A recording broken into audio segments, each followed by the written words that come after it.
एक मन है हिंदी मध्ये, लातों के भूत बातों से नहीं मानते।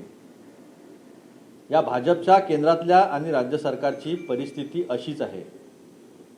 जेनजी बाहेर येऊन त्यांनी आपल्या भावना व्यक्त केल्या, त्या काही फक्त नीट परीक्षेसाठी नव्हत्या, अनेक अन्याय जे साठलेले आहे त्याचा तो परिपाक होता आणि ते संपला आहे असं जर कोणी समजत असेल आणि तसं समजून जर वागत असेल तर त्याची फार मोठी किंमत जी आहे येणाऱ्या काळामध्ये भोगावी लागू शकते, हे विसरू नये। आणि असं असतानाही अभी मारा तो मारा, बाद में मार के देख, अशी या सरकारची मानसिकता जी आहे ती स्पष्टपणे पुढे आलेली आहे। या सरकारने नुकताच एक GR काढला। आपल्याला कल्पना असेल की महाराष्ट्राच्या एकट्या पुण्यामध्ये आणि महाराष्ट्रामध्ये जर आपण विचार केला तर MPSC आणि तत्सम परीक्षांची तयारी करणारे 32 लाख विद्यार्थी आहेत। एक आंदोलन मी स्वतः केलेलं होतं, सिलेबसच्या संदर्भामध्ये आपण पाहिलं असेल। सांगण्याचं तात्पर्य हे की या पोरांनी अभ्यास करायचा की आपल्या हक्कांसाठी आणि परीक्षा योग्य पद्धतीने झाली पाहिजे, त्यांना योग्य न्याय मिळाला पाहिजे, योग्य जागा निघाल्या पाहिजे, ह्याच्यासाठी आंदोलन करत बसायचं की अभ्यास करायचा, हा प्रश्न निर्माण झालेला आहे। कारण की असे सातत्यानं अशा पद्धतीचे सरकार निर्णय घेत आहे की ज्याच्यामुळे विद्यार्थ्यांना लायब्ररीमध्ये अभ्यासिकेमध्ये कमी आणि अभ्यासिकेच्या बाहेर रस्त्यावर बसावं लागत आहे। आणि मग एक टीका सुरू होते की हे विद्यार्थी आहेत का, हे तर गुंड प्रवृत्तीचे लोक आहेत, अँटी सोशल एलिमेंट याच्यामध्ये आलेले आहेत, विद्यार्थी कधी रस्त्यावर असतो का, तो तर अभ्यासिकेमध्ये असला पाहिजे। अहो पण रस्त्यावर आणतं कोण? तर मी तुम्हाला आता GR सांगतो। हा एक GR आहे महाराष्ट्र सरकारचा, महसूल विभागाचा, 20 जुलै 2026। ज्या दिवशी देशातल्या विद्यार्थ्यांना क्रूरपणे, अमानुषपणे देशभरात मारल्या गेलं, जनावरालाही असं मारत नाही आपण, त्याच्यापेक्षा वाईट पद्धतीनं मारल्या गेलं, त्याच्यानंतर सुद्धा त्याच दिवशी हा एक GR निघतो आणि हा GR सांगतो की याच्या पुढे त्या जागा निघतात MPSCतनं, ज्या प्रत्येक शेतकऱ्याला, प्रत्येक गरीबाला, प्रत्येक मध्यमवर्गीय कुटुंबाला त्याला असं वाटतं की माझा मुलगा उपजिल्हाधिकारी झाला पाहिजे, माझा मुलगा तहसीलदार झाला पाहिजे, नायब तहसीलदार झाला पाहिजे, जिल्हा निबंधक झाला पाहिजे, असं ज्यांना ज्यांना वाटतं, ही जी महत्त्वाची पदं आहेत, ज्यांनी समाजामध्ये मान, प्रतिष्ठा, सेवा करण्याची, सरकारमध्ये मोठ्या पदावर जाण्याची जी संधी आहे ती हिरावून घेण्याचं काम केलं। मी तर आपल्याला महत्त्वाचा मुद्दा याच्यामध्ये सांगतो की पहिले असं होतं की 100 जागा जर असेल तर 66 जागा ह्या सरळ भरतीने होत होत्या, म्हणजे सरळ MPSCच्या परीक्षांमधून होत होत्या। 33 जागा, 33 ते 34 जागा ज्या आहे, म्हणजे तेवढे 34%, 33% ह्या जागा ज्या आहेत त्या पदोन्नतीने भरल्या जायच्या। म्हणजे जे पहिल्यापासून सरकारमध्ये आहे त्यातले 33% लोक जे आहेत ते पदोन्नतीनं तहसीलदार, नायब तहसीलदार, उपजिल्हाधिकारी या पदावर जायचे आणि 66% जे आहे ते सरळ परीक्षेने जात होते। आता ह्या GR मध्ये पहा, मुलं रडतात आहे, मायबाप आपल्या जमिनी विकून, आपले दागदागिने विकून, कर्ज करून पोरांना MPSCची तयारी करायला ठेवतात आहे। आणि हे सरकार काय करत आहे? तर या सरकारने 80%, 60 ते 40% अशा जागा डायरेक्ट भरण्याचं ठरवलं आहे। अपर जिल्हाधिकाऱ्यांना सोडून द्या, ते प्रमोशनचंच पद आहे, पण उपजिल्हाधिकारी गट स्वप्न असतं पोरांचं, प्रत्येकाला वाटतं की मी उपजिल्हाधिकारी झालो पाहिजे। तहसीलदार,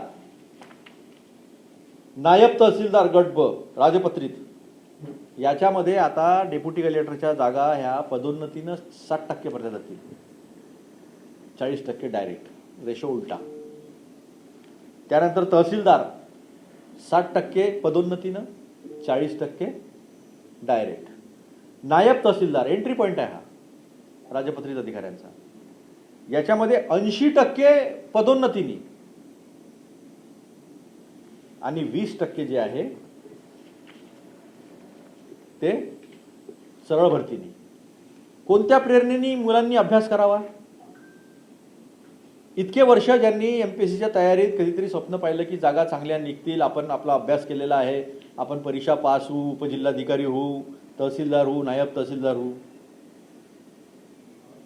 काही नाही। आणि या डिपार्टमेंटचे मंत्री कोण आहे? ज्यांना मुख्यमंत्री व्हायचे स्वप्न पडतात, जे मुख्यमंत्री होणार आहे म्हणतात, चंद्रशेखर बावनकुळेजी. त्यांचं ट्विट पाहिजे. त्यांचं एक ट्विट आहे, ते काय म्हणतात, नोंदणी व मुद्रांक विभागातील रिक्त पदे भरण्याच्या दिशेने शासनाच्या महसूल विभागाच्या वतीने महत्त्वपूर्ण निर्णय घेण्यात आला आहे. विभागातील कार्यक्षमता वाढवण्यासाठी एकूण 160 अधिकाऱ्यांच्या पदोन्नतीचे आदेश निर्गमित करण्यात आलेले आहे. नोंदणी व मुद्रांक विभागाच्या इतिहासात एकाच वेळी 160 अधिकाऱ्यांना पदोन्नती देण्याची ही पहिलीच वेळ असून पदोन्नतीमुळे रिक्त झालेली पदेही तातडीने भरण्याचे निर्देश देण्यात आले आहे. मुख्यमंत्री माननीय देवेंद्र फडणवीस जी यांच्या मार्गदर्शनात घेतलेल्या या निर्णयामुळे विभाग अधिक सक्षम होऊन नागरिकांना अधिक वेगवान आणि प्रभावी सेवा उपलब्ध होण्यास. किती जागा काढतात हे लोक? हे सांगतात की डायरेक्ट पदोन्नतीने 160 जागा करून टाकल्या. या कोणत्या माहिती आपल्याला? DDR, सब रजिस्ट्रार, हे क्लास 1 क्लास 2च्या. DDR ही फार मोठं पद आहे. एक जॉईंट रजिस्टर असतं, DDR आणि खालती अजून एक पद असतं. तर हे डायरेक्ट तुम्ही जर पदोन्नतीने भरणार असाल तर याच्यामध्ये दुसरी मेख अजून आहे, पदोन्नतीमध्ये आरक्षण नसतं. एंट्री पॉइंटला तुम्हाला एकदा मिळालं की पुढे सेवेप्रमाणे. म्हणजे तुम्ही एंट्री पॉइंटला अडवणार आणि पदोन्नतीमध्ये आपल्या लोकांना कशी पदोन्नती देता येईल याचा जो घाट घातलेला आहे ना, म्हणजे क्लरिकलपासून घातलेला RSSचा BJPचा माणूस हा लवकर उपजिल्हाधिकारी होईल आणि हुशार विद्यार्थी जे अभ्यास करणार आहेत त्यांची संधीच नाकारल्या जाईल. अशा पद्धतीचं षडयंत्र हे बावनकुळे स्वतः सांगतात की मार्गदर्शनाखाली देवेंद्र फडणवीसांच्या. आता आम्हाला देवेंद्र फडणवीसांना प्रश्न विचारायचा आहे की एवढे विद्यार्थी अभ्यास करत असताना हा जो रेशो होता 66-33चा, हा 60-40 60-40 आणि 80-20 करण्याचा अधिकार तुम्हाला कोणी दिला? बावनकुळे साहेब. हे काय मुख्यमंत्री देवेंद्र फडणवीस यांच्या मार्गदर्शनात झाले आहे का? पोरांनी अभ्यास सोडून आता दगड हातात घेतले पाहिजे का? हा धंदा केला पाहिजे का रस्त्यावर उभं राहून की आम्हाला आमच्या न्यायाच्या जागा द्या? कशासाठी पोरांनी सरकारकडून अपेक्षा ठेवायच्या? का म्हणून ठेवायच्या? OBCचे, दलित वर्गातले, आदिवासी विभागातले, महिला यांच्या आरक्षणावर तुम्ही गाज आणता तशा पद्धतीनं. अनेक ठिकाणी माझ्याकडे प्रूफ आहे. मेडिकलमध्ये, आयुर्वेदिक कॉलेजेसमध्ये सरळ भरतीच्या जागा या DPCमध्ये टाकल्या जातात, डिपार्टमेंटल प्रमोशन कमिटीमध्ये, आणि तिथून आरक्षण काढून अनारक्षित पद्धतीनं प्रमोशन जे आहे ते देण्याचे प्रकार सुद्धा झालेले आहेत. त्या संदर्भात लक्षवेधी जी आहे ते आमचे हेमंत ओगले जे आमचे आमदार आहेत त्यांनी लावलेलं आहे, पण अजून ती लक्षवेधी लागत नाही. 1 वर्ष झालेलं आहे.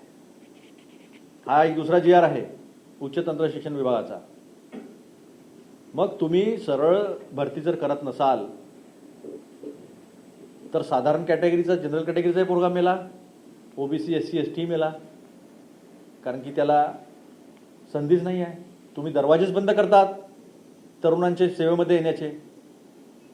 आणि तुम्ही पदोन्नती केल्याने शासनाचा विभाग जो आहे तो कार्यक्षम होतो आणि नवीन ब्लड ज्याला आपण 22व्या वर्षी 21व्या वर्षी IAS म्हणून IPS म्हणून घेतो, डेप्टी कलेक्टर, तहसीलदार, DYSP म्हणून घेतो, ते कार्यक्षम राहत नाही असं तुम्हाला म्हणायचं आहे का?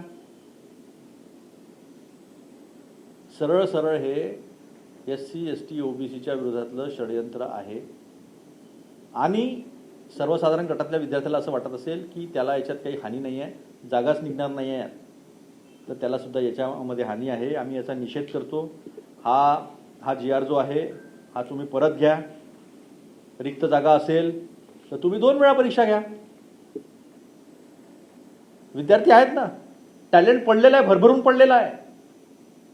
या आंदोलनामध्ये जी क्रिएटिव्हिटी पोरांनी दाखवली, पाऊस सारा गाराचा, तुमचा मोदी 12चा, क्रिएटिव्हिटी आहे ही.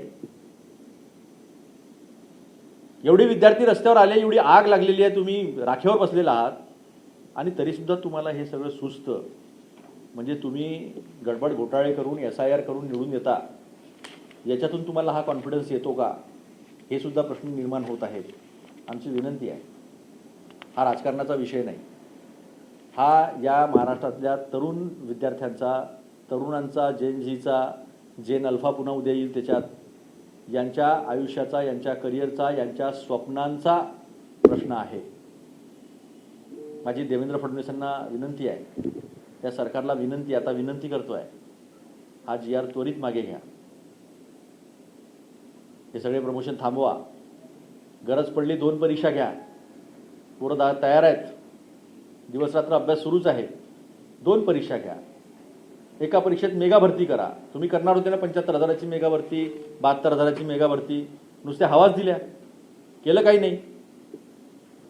2 वेळा भरती घ्या ना, हरकत काय, अडचण काय आहे? विद्यार्थी खुश होतील.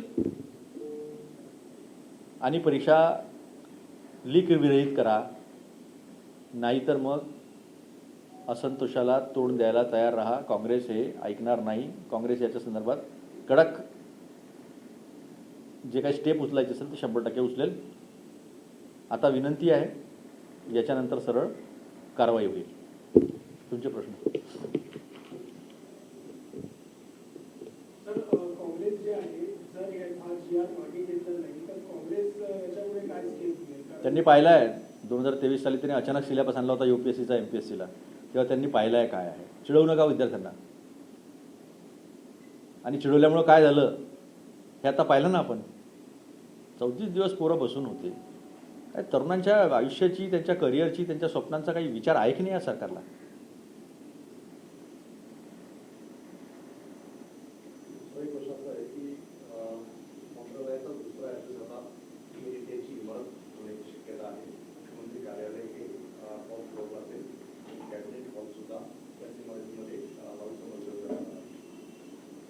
कुठे एरंड्याच्या बिल्डिंगमध्ये? नाही, तुम्ही करा ना, तुम्ही समुद्राच्या मधात बांधा, काचेचं बांधा, सोन्याचं सिंहासन ठेवा. त्या पोरांचं तर काही करा. तुम्हाला कोण अडवतं? हेलिकॉप्टरने जा ना ऑफिसमध्ये, टेरेसवर हेलिपॅड बनवा. ट्रॅफिकची अडचण नाही होणार तुम्हाला. प्रत्येक मंत्र्याला एक हेलिकॉप्टर द्या. पण पोरांचं तर काही करा. हे असले GR काढून तुम्ही लोकांना काय देशोधडी लावणार? कुटुंबाच्या कुटुंब बरबाद करणार?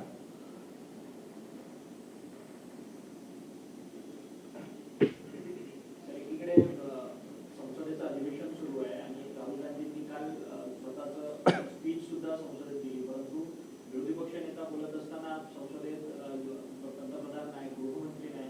गेल्या आठवड्याभरापासून त्यांची सगळ्यांची, दोन्ही नेत्यांची ही सगळी दांडी पाहायला मिळते. कशा पद्धतीने हे सरकार घाबरलंय का? नाही, मला असं वाटतं की घाबरलं तर आहेच, पण यांना संवेदनशीलता नावाची गोष्ट नाही आहे. ज्या विद्यार्थ्यांसाठी तुम्ही कायदा आणला त्या कायद्यात काहीच नाही आहे.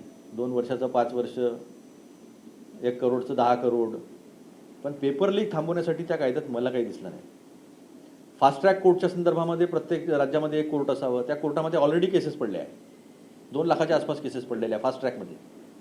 आणि त्याच्याहूनही असंवेदनशीलचा कळस की नीटच्या संदर्भात पहिली फास्ट ट्रॅक कोर्टची सुनावणी होती, तिथे CBIचा वकीलच उपस्थित नाही. त्यामुळे हे निर्लज्ज, बेशरम प्रकारचे लोक आहेत. यांना काही देणं घेणं नाही विद्यार्थ्यांशी, आणि त्याच्यामुळे ते पार्लमेंटमध्ये नव्हते. कारण त्यांची सगळी पोलपट्टी जी आहे ते राहुल गांधी उघडणार, म्हणून राहुल गांधींना तिथे बोलू नाही देण्यात आलं. हे अगदी स्पष्ट आहे. परंतु तुमच्या काँग्रेस शासित राज्यात देखील अशा पद्धतीचे पेपर फुटले गेलेले आहेत, अशा पद्धतीचा आरोप लावतात. काँग्रेस असेल, आंध्र प्रदेश, तेलंगणा असेल, या सगळ्या स्टेटचा दाखला नाही, त्यांनी राजस्थान आणि झारखंडचा दाखला दिलेला आहे.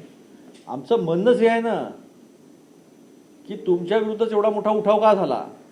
की तुम्ही आणता त्या जोशीला तुम्ही NTA चा चेअरमन केला, जो व्यापमचा सूत्रधार, ज्याच्या कार्यकाळात व्यापमचा एवढा मोठा घोटाळा झाला. 100 पेक्षा जास्त लोकांची हत्या झाली.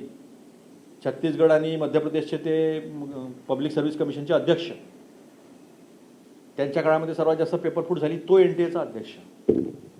तसंच राम मंदिरातल्या घोटाळ्याची चौकशी, चंपतराव हा चोर, त्या चोराची चौकशी करायला आणला विजय विश्वास पंत, महाचोर, हा IAS, SRTचा प्रमुख, आणि याच्यावर 420 आणि 455 गुन्हे दाखल. हा चौकशी करणार तिथल्या घोटाळ्याची. एक बजरंगलाल बागरा आणला, जो नाल्कोचा CMD, त्याच्यावर सेंट्रल व्हिजिलन्स कमिशननी क्लिअरन्स दिलं नाही, भ्रष्टाचाराचे आरोप आहे कोळशाच्या संदर्भातले. तो महासचिव अयोध्येतल्या राम मंदिराचा. याने रामाला नाही सोडलं, हे विद्यार्थ्यांना काय सोडणार आहे? त्यामुळे कुठेही पेपर फुटी होत असेल तर त्यात कठोरमध्ये कठोर कारवाई केली पाहिजे, आणि पेपर फुटलेच नाही पाहिजे. अशा पद्धतीची व्यवस्था केली पाहिजे. म्हणून म्हटलं होतं की जसं UPSC आहे, जसं स्टाफ सिलेक्शन कमिशन आहे, जसं MPSC आहे, यांना संविधानिक दर्जा आहे. आपल्याला कल्पना आहे का NTA काय आहे? NTA हे एक NGO सारखं आहे, NGO सारखं. रजिस्ट्रेशन ऑफ सोसायटीज ऍक्ट 1960 मध्ये रजिस्टर्ड आहे ते काही संविधानिक बॉडी नाही, ती काही स्वायत्त बॉडी नाही, ती काही राष्ट्रपतीच्या ऑर्डर निघालेली नाही आहे. त्याच्यावर कंट्रोल जो आहे तो शिक्षण विभागाचा आहे. आणि हे किती 12 घोड्याचे आहेत, यांचे मंत्री, यांनी आणलेले अधिकारी, हे कसे सगळे भ्रष्ट आहेत. आणि ही कशी व्यवस्था एकत्र येऊन या देशातले बहुजन जे आहे, या देशातलं गरीब टॅलेंट, मग ते सर्वसाधारण कॅटेगरीमधलं, जनरल कॅटेगरीमधलं असेल, त्याला प्रगतीपासून वंचित करायचं. आणि ही या देशामध्ये जे काही आहे, नॅचरल रिसोर्सेस असेल, चांगल्या नोकऱ्या असतील, चांगलं डॉक्टर इंजिनियरचे पदं असतील, हे मुठभर लोकांना मिळाले पाहिजे. अशा पद्धतीचं हे षडयंत्र आहे. काही साधी सोपी गोष्ट नाही आहे की पेपर फुटले बुवा किंवा काही लोकांनी गुन्हा केला. हे संघटित गुन्हेगारी आहे ही BJPची, संघटित गुन्हेगारी. भाजपचे प्रवक्ते आहेत केशव उपाध्याय, ते तर थेट राहुल गांधींच्या भाषणानंतर राहुल गांधींवर टीका करतात की ते राहुल गांधी हे माफीचे किंग आहेत, म्हणजे सातत्याने ते माफी मागतात. एखादा राजकीय नेता हा राजकारणात आदर्श त्यांना BJPचे कोणी विचारतं का? कशाला त्यांच्यावर चर्चा करायची? BJPचंच कोणी विचारत नाही, आपण कशाला चर्चा करायची?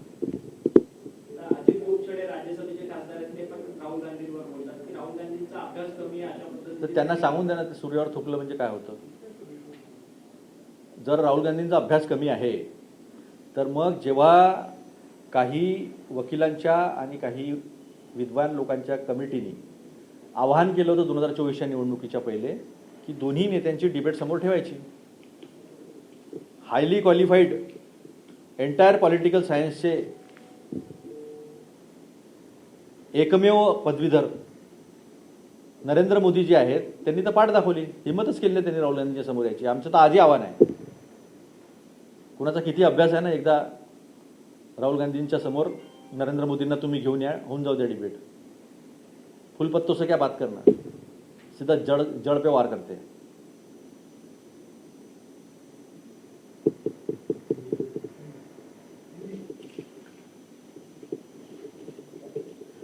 कहते हैं ना कि लातों के भूत जो है वो बातों से मानते नहीं है. जिस दिन जैन जी अपने हकों के लिए जानवरों की तरह मार खा रही थी सरकार के पुलिस से, अमित शाह के पुलिस से, उस दिन महाराष्ट्र के महसूल मंत्री ने, रेवेन्यू मिनिस्टर ने ऐसा एक पत्रक निकाला जिसकी वजह से अधिकारी बनने के, ऑफिसर बनने के दरवाजे महाराष्ट्र के युवकों के बंद कर दिए गए.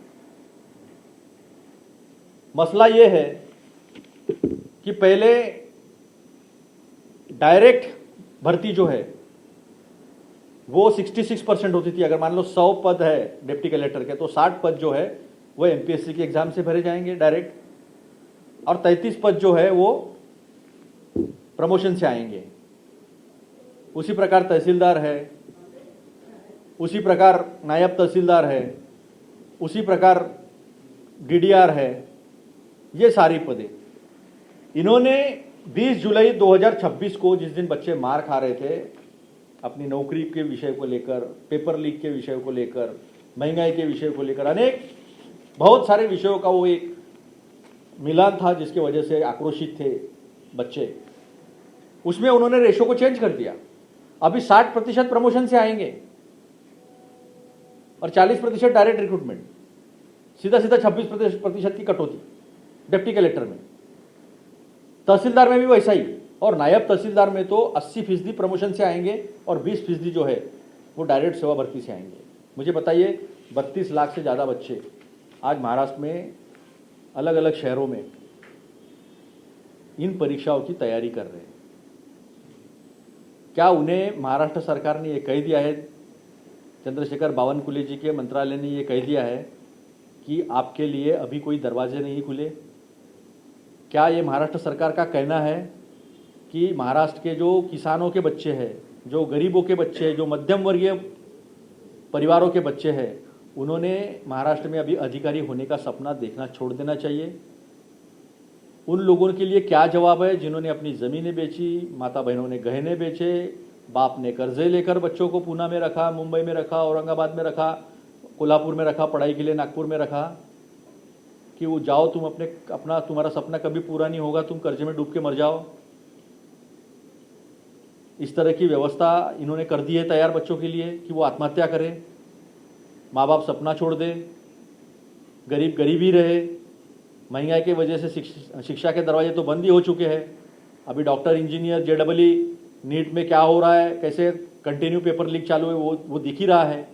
अभी ये MPSC से अधिकारी बनने के दरवाजे भी जो है इन्होंने बंद कर दिए हैं। और ये GR के साथ बात कर रहा हूँ, ये बावनकुले जी का ट्वीट है। अपनी पीठ थपथपाते हुए कह रहे हैं कि सारे के सारे पद जो है उन्होंने प्रमोशन से भर दिए हैं। अरे इतने बच्चे बाहर पड़े हैं तो क्या UPSC और देश के बड़े बड़े नेताओं ने, देश के बड़े बड़े विद्वानों ने जो सोच के UPSC MPSC का गठन किया और कैच देम यंग की पॉलिसी लाई कि यूथ में बच्चों को पकड़ो, उनको अधिकारी बनाओ ताकि लंबा अनुभव देश को आगे ले जाने में काम में आएगा, उसे इन्होंने खत्म कर दिया। और दूसरी अहम बात इसमें यह है कि प्रमोशन में रिजर्वेशन नहीं है, तो SC, ST, OBC और महिलाएं, इनके लिए दरवाजे हरदम के लिए बंद हो गए। और रिजर्वेशन पे हाथ डालना, दिमाग लगा के और संविधान को खारिज करना, ये इसका ये बेस्ट उदाहरण नहीं है। और दूसरा क्या है, संविधान को खारिज नहीं करना है तो और क्या है, दूसरा क्या कह सकते हैं इसको। दरवाजे बंद कर दिए, प्रमोशन में आरक्षण नहीं है और ऐसा कर रहे हैं। मेडिकल विभाग में इन्होंने ऐसा किया है, डायरेक्ट भर्ती वाले पदों को उन्होंने प्रमोशन में डालकर DPC में आरक्षण को खारिज करते हुए कुछ लोगों को प्रमोशन दिए हैं। उसके खिलाफ विधानसभा में सवाल नहीं लगने को LAQ लगाया है, वो आने नहीं देते हैं पटल पर। तो सब तरफ से देश के 85% जनता का गला घुटने का काम ये भाजपा की सरकार कर रही है। तो केवल नीट का एक पेपर लीक होने की वजह से बच्चे, छात्र हमारे रास्ते पर नहीं आए थे। ये एक संगठित षड्यंत्र है बहुजनों के खिलाफ, 85% जनता के खिलाफ, कि उनको वहीं रोका जाए, मजदूर ही बनाया जाए, किसान कर्जे में ही डूबा रहे, 5 किलो राशन पर ही इनके निर्भर रहे। इस तरह का ये षड्यंत्र है, सोची समझी चाल है। इसलिए छात्रों को इनके ऊपर कोई भरोसा नहीं, कोई बिल जो है कोई समस्या हल करने वाला नहीं है। खबर आ रही है रिजर्वेशन हटाओ आंदोलन, ये खबर नहीं है, ये षड्यंत्र का हिस्सा है। वो सारे बच्चों को जिनको गुमराह किया जा रहा है, उन्होंने देखना चाहिए कि जुडिशरी में कितने जनरल कैटेगरी के जजेस हैं, ऊपर से नीचे तक, JMFC क्लास 2 से लेकर सुप्रीम कोर्ट के जजेस तक, कितने सेक्रेटरीज जनरल कैटेगरी के, SC, ST, OBC के कितने हैं, मीडिया में कितने हैं। हर जगह आप देखोगे तो 2-3%, 5%, 10%, इसके ऊपर 85% का रिप्रेजेंटेशन नहीं है। ये बच्चों को, ये छात्रों को सही जानकारी नहीं होने की वजह से, जिसका जाता है 2 मार्क्स से, 3 मार्क्स से, उसे ऐसा लगता है कि मेरा रिजर्वेशन पॉलिसी की वजह से गया। लेकिन वास्तविकता ये है कि 49% ऑलरेडी जनरल कैटेगरी के लिए है, 10% EWS को दिया। अब ये जनसंख्या कितनी है, 15%, और जो 85% जनसंख्या है उसे कितना है, 41%। अब बताइए, ऐसी मोमेंट अगर आती है तो इस मोमेंट को हम एक संगठित षड्यंत्र नहीं कहे BJP RSS का, तो और क्या कहे। और इस बार बच्चे बिगड़ गए ना, समझ नहीं पाएंगे।